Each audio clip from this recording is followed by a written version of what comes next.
Okay, with Matty, Bloor and Terry Barwick, after today's 3-2 defeat, narrow defeat to Handsworth Parramore.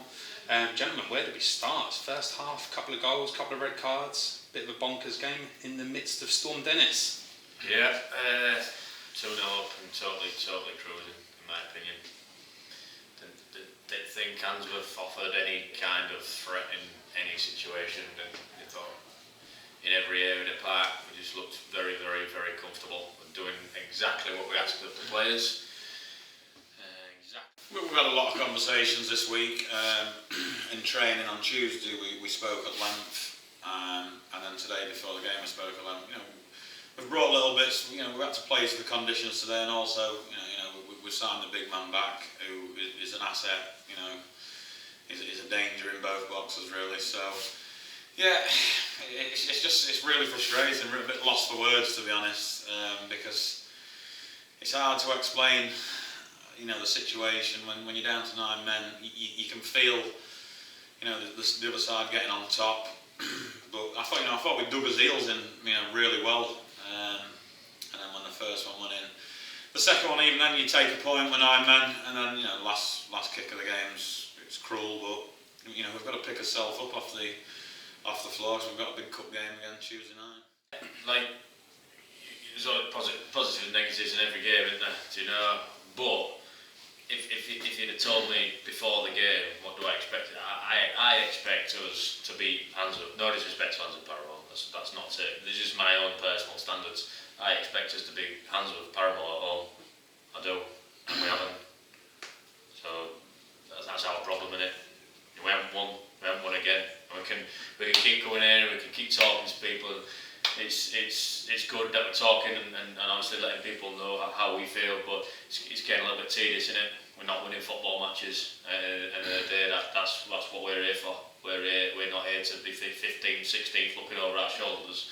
We're here to be building football clubs, trying to get people in, and it's not happening.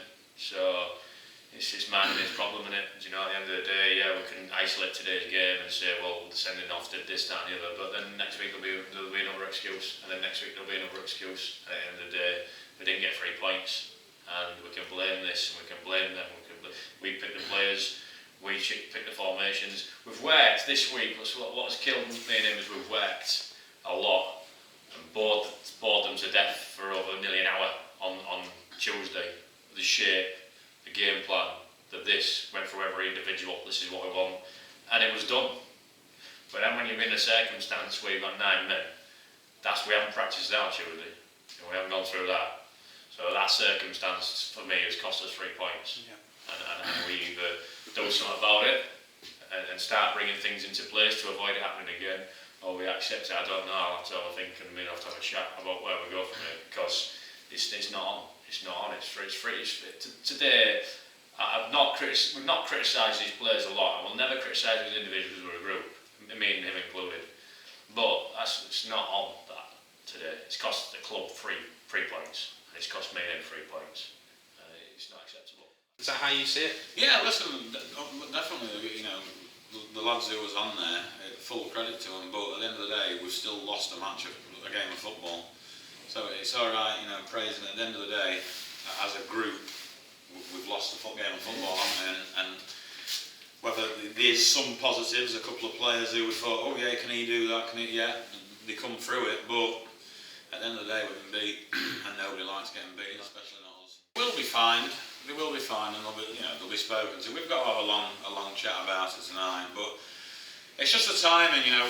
One sometimes happens, but then one after another is just crazy, and it's a lack of respect for the lads, for the club, and for us. For me, personally, I've done stupid stuff in my time, but then it doesn't mean my teammate aside of me is going to do something daft 5 minutes later. Yeah. We've got to be more switched on, especially in a winning position. In a winning position. Yeah. That's, you can understand if you're 3-0 down and you lose your head a little. I mean, it's still not acceptable. Sometimes it's not acceptable. Sometimes I've been in it where it works. When you're losing, it creates a spark. Mm-hmm. I'm not saying it's the right thing. Listen, I don't wish it of course. Like that. I don't. We're here to play football, but people's livelihoods and all that. I don't accept that. You should do that. what I'm saying is sometimes it creates a spark, doesn't it? It creates the adrenaline rush, it gets a little bit 5%, 10%, 15% out of the other people. And when you're 2-0 up and on cruise control, we didn't need a spark today, didn't we? Didn't need it. No, needed to manage the game. Manage the game. Yeah.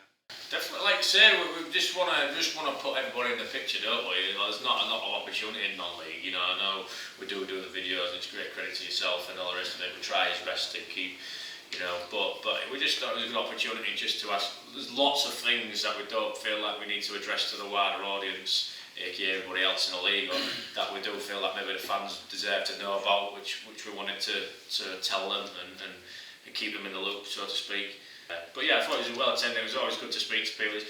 Opinions are great, you know, because you can speak to 10 different people on match day. Everyone says different things, so it is good, isn't it? You know, you want to have that, and you want to have that link and sort of communication with the fans, don't you? I thought the fans got behind us today, to be honest. I thought very vocal, digging. And last week at home versus Yarmouth, definitely. Trying to dig the lads through, but listen, we've just got to, like we said, digest it tonight and look forward to Tuesday, because we've got a chance, you know, to get another game of football and get into a semi-final of a cup. I would have thought so. You know, naturally, they're a Conference North side, probably almost like sort of nearly full time. I assume they train 3 more than us.